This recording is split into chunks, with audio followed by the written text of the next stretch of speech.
Outriders, the World Slayer. I like Outriders. I think it in many ways it was victim of marketing team that didn't know how to sell it, and a lot of the game negative press came about because of misconception as to what it actually was.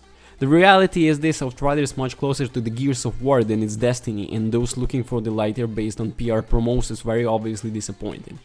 Add to that a giant freaking game-breaking bug, and the launch and Outriders as the new IP had a rocky start. This is where World Slayer comes in. While in theory it's simply an expansion pack for the main game, it is a chance for them Team People Can Fly to essentially get a launch do over. I'm happy to report that the developers have taken the chance with both hands and improved on just about every aspect of the game in the process. For those not exactly sure what Outriders is, you might want to go back and visit my previous videos or recent streams. For this piece, I'm going to assume you have a basic idea of what to expect in the base game. The World Slayer portion of the game kicks off where the first game ended. You have collected all the drop pods and trying to make a red hot to go in for Enoch. But the anomaly is getting worse with more and more storms ripping through, destroying any hope of survival. Things are looking pretty dire, so the badass Altered is up to you to delve into the planet past, learn from the packs, and discover just how they were able to live on the messed up planet. As far as story goes, I enjoyed this more than the base game. It develops into the much more interesting world of Enoch, and for most part avoids the human vs human story that the original release spent so much time on.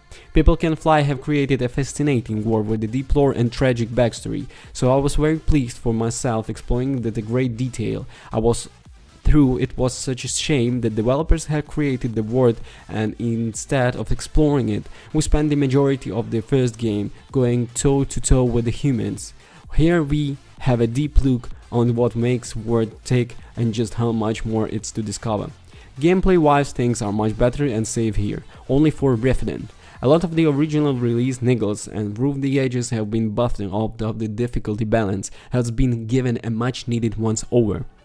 The base game was plagued with difficulty spikes that brought frustration and anger. Whenever in the World Slayer everything seems to be at a far slope. There are no sudden difficulty walls to deal with, just a controlled ramping of the challenge. The game still includes the unique world tile system that allows players to adjust the difficulty and increase the chance of rare loot.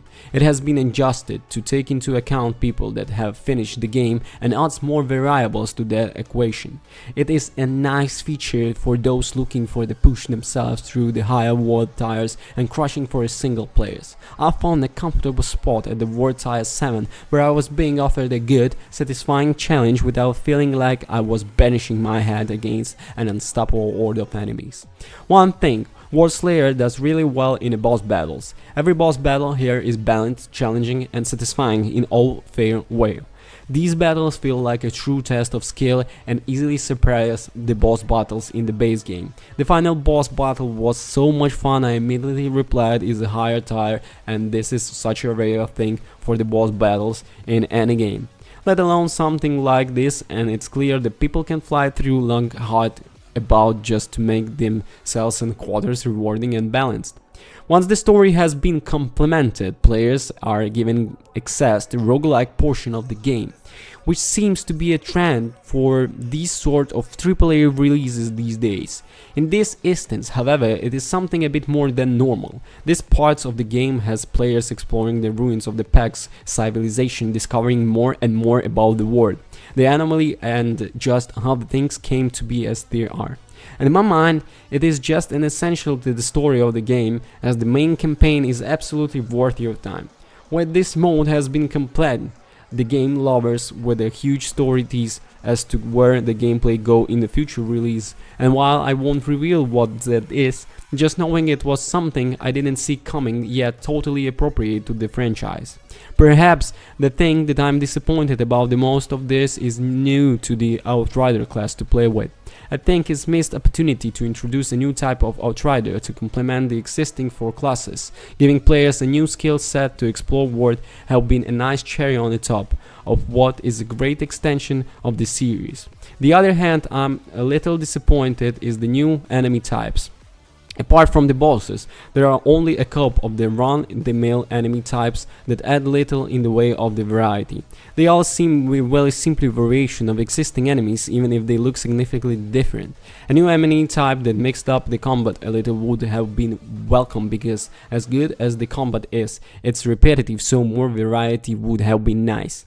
That said, those are some very minor issues in what is a great expansion to the game has had a raw start to life. I really hope this is the fresh start to the Outriders need to become a legitimate ongoing franchise. I love the deeper look at the Enoch and what makes it tick. The boss battles were exceptional and the difficulty of the game felt balanced and fair. Yes, it's just more Outriders, but it's also a more refined, more balanced, more polished Outriders that really shows the potential of this franchise has. From the ending, it's a clear developers have big plans for the series, and I seriously hope that this sells enough for them to see those plans to the end. Outriders World Slayer is a fantastic addition for a somewhat unpredictable title, has been potential to win over the new fans, and I strongly recommend people to check it out. Thanks. Peace.